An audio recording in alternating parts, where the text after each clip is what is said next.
Turns out the 77 and 7 parable that I was talking about can be found and implied 8 times in the Bible. But first we have to look at Cain. Cain unalived Abel. The spear pierced the shepherd, okay? And God put a mark on his head.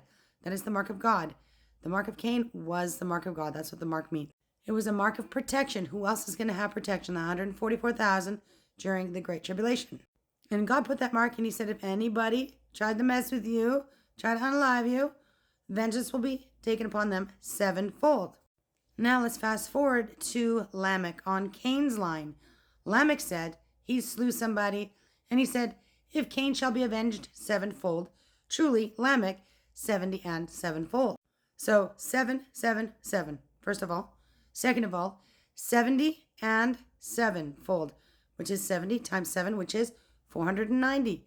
That right there is the 70 weeks of Daniel, which ties to the parable of the fig tree. And at the end of the 7th year, which is the Great Tribulation, that's the last week of Daniel, 70th week, then Israel becomes one again with Jesus and gets married. Another time you will see that exact same thing is when Peter says to Jesus, like, how many times should I forgive my brother?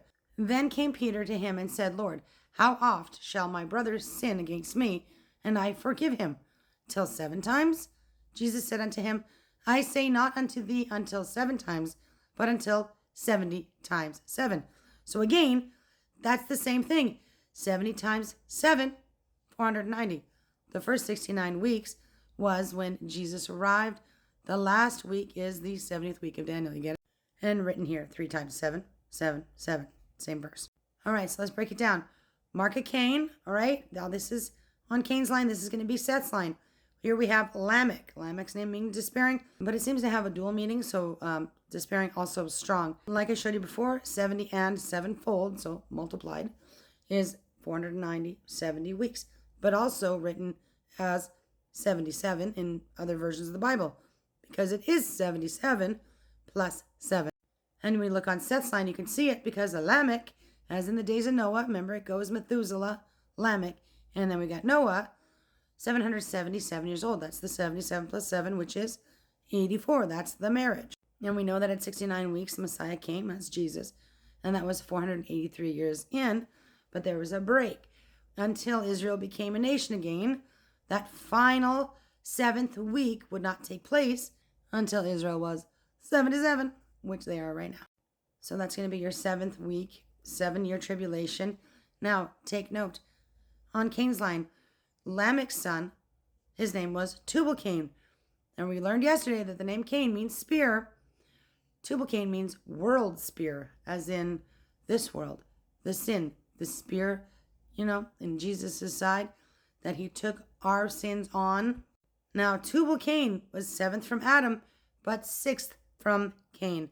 So that's going to be 6. We know what 6 is, right? That's the devil's number. But you'll notice Cain from spear to spear. We have Cain who unalives Abel. And then we have Seth and Tubal-Cain mentioned at the same juncture. So the spear is following the line that's going to carry the Messiah. Abel was the first typology for Christ. Seth becomes the next typology for Christ. So here's the breakdown. The 77, 77, you get it? And then we have another 7. We've got Cain and Lamech's line. We've got Seth's Lamech. We've got Jacob. We have the 77 and 7. The whole thing's there with Leah and Rachel. We have the 70 weeks of Daniel because that is 77s. You get it? It's 490 again, which we know culminates at the end of the Great Tribulation. We have the Babylonian captivity, which was 70 and then 77. Remember that 70 is 7. And then we've got Anna in the temple, 7 years from her virginity. And then 84. There's that 84. That's the marriage. That's for Israel. And then we've got Jesus saying to Peter, forgive 70 times 7, which again, and by the way, is the 7th one, represents the 77 and 7. And all of it culminates with the nation of Israel becoming a nation for 77 years, with the final 7 years being the Great Tribulation. How you like them apples?